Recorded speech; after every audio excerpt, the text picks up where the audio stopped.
everyone, this is Keith Scott from out in Sydney, Australia. I'm one of the voices of Bullwinkle J. Moose. It's time to watch Relentless and Unstoppable.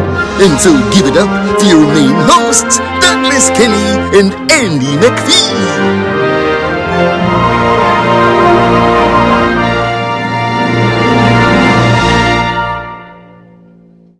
Glad to hear. So when did you decide to get into acting?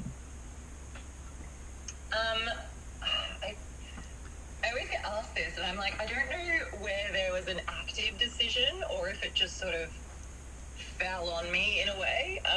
So I always, if you ask my parents, I was always performing in some capacity.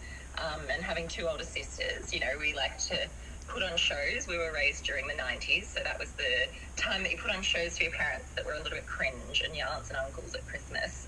So I guess I was always performing in that sense.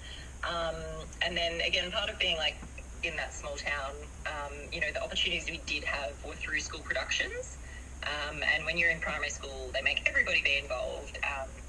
And it's always you get to your top years in primary school and high school, so grade 6 and then year 12, and that's when you get the opportunities for the lead roles. And I remember in grade 6, I didn't get one of the full lead roles, and I was really disappointed. And I got cast to play a man, and I was like, oh, this is, a little 12-year-old me was like, oh, okay, this is fine, But we had a great time with that show, and then when I went to high school, I thought I would consider continuing production. And then my sisters, when I was in my first year at high school, they were like, oh no, you don't do production, it's not cool.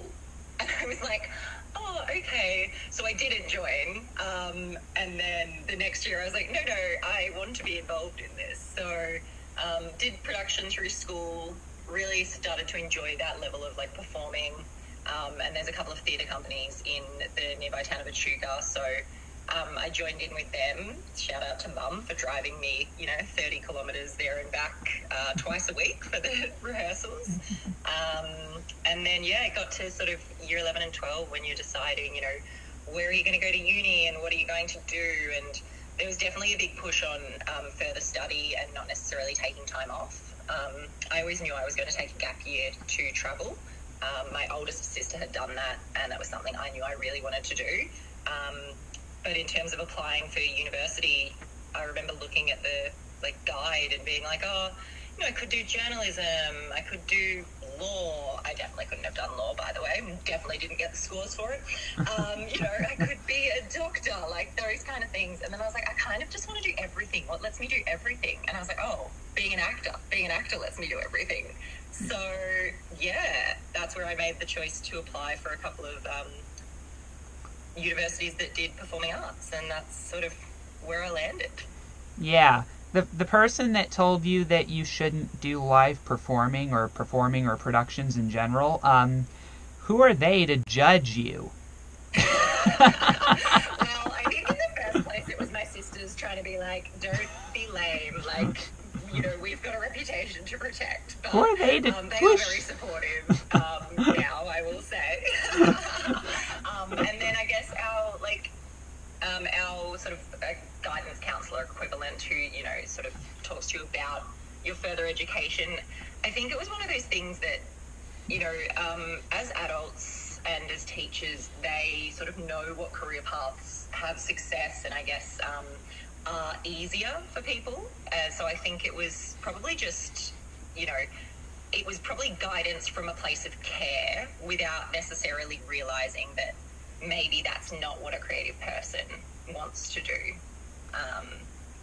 So I sort of think about that the older I get, and you talk to people about their dreams and that kind of thing, and I work with a lot of people who are about 10 years younger than me, and I'm like, no, you just keep pursuing it, just do it, do what you want to do, which is something I've sort of learned from that experience. Gee, that's all we have for Relentless and Unstoppable. So tune into the next episode to hear more amazing stories from amazing guests. This is Keith Scott from Sydney, Australia saying so long, and I'm smarter than the average bear.